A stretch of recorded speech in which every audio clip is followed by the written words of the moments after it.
Nakita nyo na yung gift na natanggap ko galing kay Ate Bel. So, ito naman galing kay Boss. Talaga naman, meron natatanggap si Madam na gift. So, anyway, ito ay ang taran!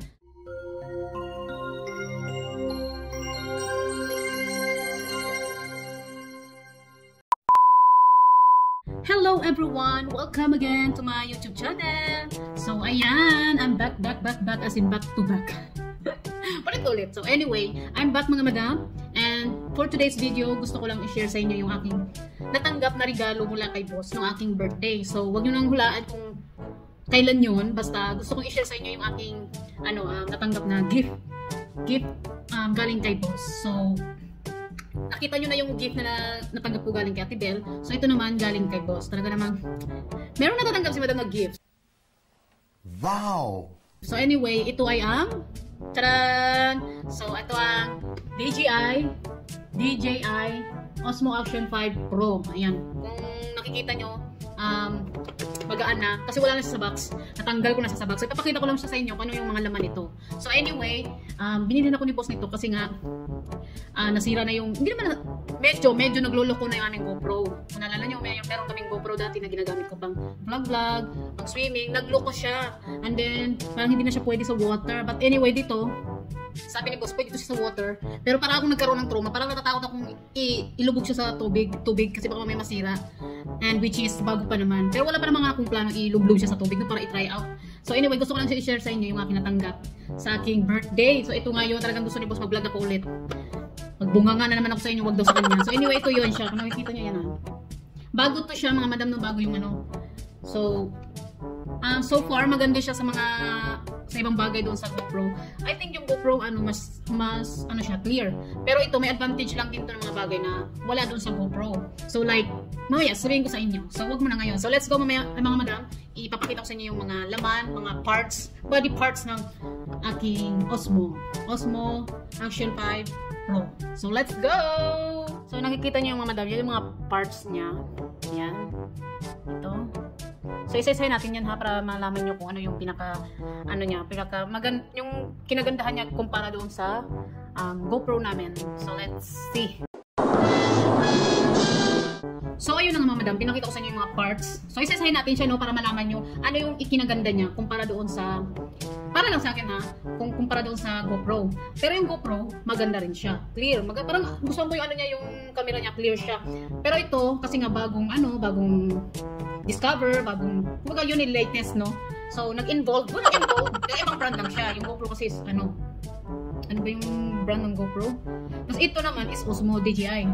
So, papakita ko sa inyo, number one na gusto ko dito is yung, itong, kung hawak mo pag handle ba to? Pag yun, hindi ko na alam yung nito. Basta, ito, alam niyo bakit ko gusto to? Kasi, yung GoPro namin dati, ganito lang siya, yung mataba na maiksi konti. Mas maiksi pata nito eh. Ito mahaba ba to? Yung mga ganyan. Ito, ang kinaganda niya is, na napapahaba siya. As in, mahaba siya mga madam. So now, pag pumunta ako sa mga lugar-lugar na crowded, tapos nandun yung gusto kong i-video, pwede ko siyang i-ganyan mga madam. Kasi kahit hintay ko tangkaran, pwede ko siyang i-ganon. As in, mahaba to siya mga madam, i-gaganyan ko para ganyan. Parang nanguhuli ng isda. So, ito yung kinagandahan sa kanya. Isa sa kinagandahan ko sa Pro na to. Kasi napapahaba mo, mo yung hawakan niya, which is advantage.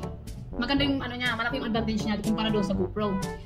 Aside from dito, ayan ito, hindi ba mahaba na?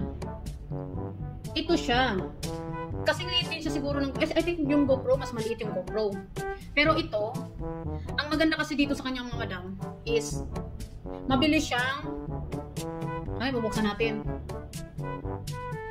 Mabilis siyang ito nakukunik ko na agad sa cellphone ko kumpara doon sa GoPro, hindi ko siya nakukunik sa cellphone ko. Ito, kunwari, pwede ko siya i-stand doon sa gilid para picturein yung sarili ko. Pwede ko i-connect sa cellphone ko, mag-click lang ako sa cellphone ko para ikunan ako picture.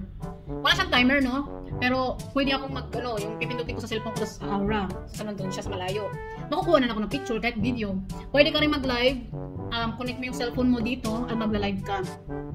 Pinaka-advantage, maganda rin dito madam. Clear, although clear naman siya, clear din siya. Hindi ko lang alam din sa water. I-click mo lang ng ganyan. Ayan meron siyang camera. Wait. Meron siyang camera, video, night mode. Ayan. Meron siyang slow video. Meron din siyang yung pinapabilis. Ano may tawag doon? Nakalimutan ko na. Slow na talaga si madam. Patawarin nyo na si madam ha. Nag-loading. Time lapse. Meron siyang time lapse. So, pipili ka lang dyan. Ayan. Ayun ang ginaganan. At meron siyang camera sa harapan mga madam. Bukod dyan, meron siyang camera dito. Ayan o, nakikita nyo? May camera siya dyan. So, kahit nakaganyan ka, nakikita mo yung sarili mo. Kung ano yung tsura mo pag nagbablog. So, yan ang isa sa maganda sa kanya mga madam. At nakukunik siya sa cellphone, which is good. Kasi nga, sabi ko sa inyo, kung gusto mo mag-picture, mag-isa lang ako. Gusto mo picture, ayan, titingnan ko lang yung aura ko sa cellphone kung maganda na, tapos click. Ayan, pasok ko siya dyan. Ganon lang. And then, pareho din to sa GoPro na meron siyang, lalagyan ng, andito yung lalagyan niya ng battery. Ayan. And then, meron na rin dyan, nilagyan namin ng USB. Ayan, meron USB yan mga madam. Katulad din siya sa GoPro. Ayan siya, no? So, talaga pinag-iingatan ko mga madam. Mag-iisip pa nga ako ng pang-cover nito kasi in case na ilalagay ko sa bag ko. Kaya ako na-scratch yung salamin. So, kailangan ko siyang, meron akong maliit na tela. Yun ang cover ko sa kanya. And then, ito, yung GoPro, walang ganito. Ito, pwede siya nakatayo mga madam. Ito ang isa pa sa number 1 na, madali siyang i-connect sa Pro Action 5. Di-magnet siya mga madam. Ayan o. Kahit anong dyan, kahit hindi yan natatanggal. Ipipress mo lang kumpara doon sa GoPro namin. Ang hirap niya tanggalin doon sa ganito. Katulad ito rin, kahit ito rin mayroong magnet. So ipipress mo lang siya. Ayan, pindutin mo lang niya sa gilid. Tanggal. Ito sinasabi ko sa inyo mga madam. Ito, maganda siya kasi pwede siyang itayo. Yung ganyan. Inatayo ko lang siya doon sa gilid-gilid, tapos picture ko sarili ko, gamit ang cellphone, nakakunik kasi siya dito. So ayan, papatayuin ko lang. Pero meron siguro tong yung pa, baka pwede makabili ng ganun. Pero ito, okay din to. Patayo siya. Yan. Ayan o, tingnan nyo. Ay, yung tubig ko nakita. Tingnan nyo ha. Yan, nakatayo siya, diba? Ayan mga madam, nakatayo. Yan. Diba, nakatayo siya.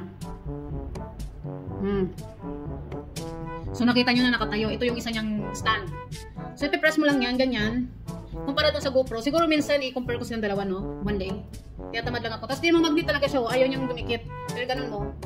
Oh, pak. Tutunog pa yan, oh. Ayan, konektado agad siya. Hindi talaga yung matatanggal mga madam. Talagang as in, din siya. Sayo, akala ko nga, hindi ko yung matanggal yung magnet. Malay nyo, kasi di ba yung magnet, balay mo, maghiwalay silang dalawa.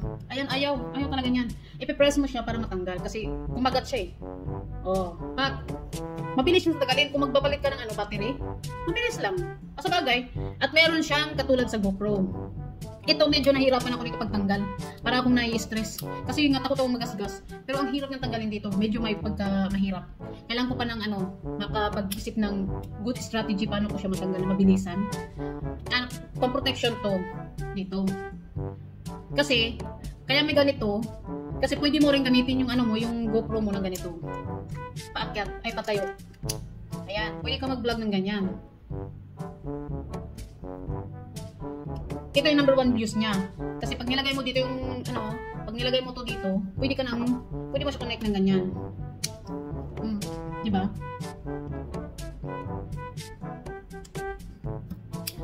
Nahirapan lang ako dito pagpasok nito, eh. Paglabas, hirap, medyo mahirap. Meron din siyang kasamang cord, pang charge ng battery. And kung magpapasa ka ng mga videos doon sa mga files doon sa laptop or computer, ito yung gamit mo. At ito yung pinakamaganda sa kanya mga madam. Siguro ito yung nagustuhan ko kasi yung battery niya, meron siyang lalagyan. Hindi lang doon basta lalagyan. Dito mo ilalagay yung battery at ito yung isasaksak mo. Para yung tatlong battery na yun, sabay-sabay ma-charge. Gets nyo?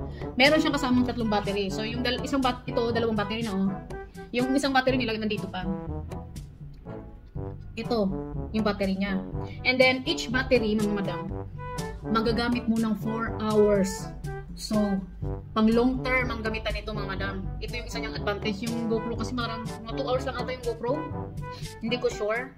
Tapos kahit nakabukas siya ng makabukas, ang tagal niya malobat. Ang tagal maubos ang battery.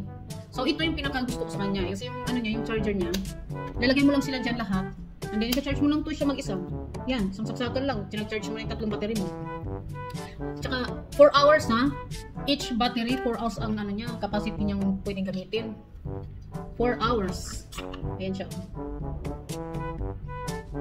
4 hours mo siyang magagamit. Ito yung nagustuhan ko sa kanya. Kasi madadala mo talaga siya na mabilisan. Sa bag lang, di ba? Hindi mo mawawala yung battery. Hindi katulad dun sa GoPro, wala kaming lalagyan ng battery. So, siksik lang siya ng siksik kung saan-saan.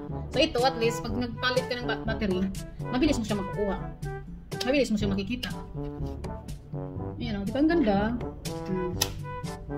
4 hours ang ano. So, meron kaming 3 battery. So, 4 hours, 12 hours kaming, 12 hours mo siyang magagamit. Kalahati na ng araw. So, ayan mga madam, ito yung gift na tanggap ko kay boss. I love it. Ayun man, hindi ko pa tinanggal yung plastic ko. Gusto ko siya naka-protection. Oh, protection. So, yun lang ang gusto ko i-share sa inyo mga madam. Thank you. Thank you for watching. Thank you so much, boss, for your gift. Actually, nagamit ko na to, pero gusto ko lang i-share sa inyo yung ating napindot na gift. Ginamit ko na to pang vlog, kaya wala na siya sa bags. Sa bags. Ayan. So, anyway, yun lang mga madam. Ayan.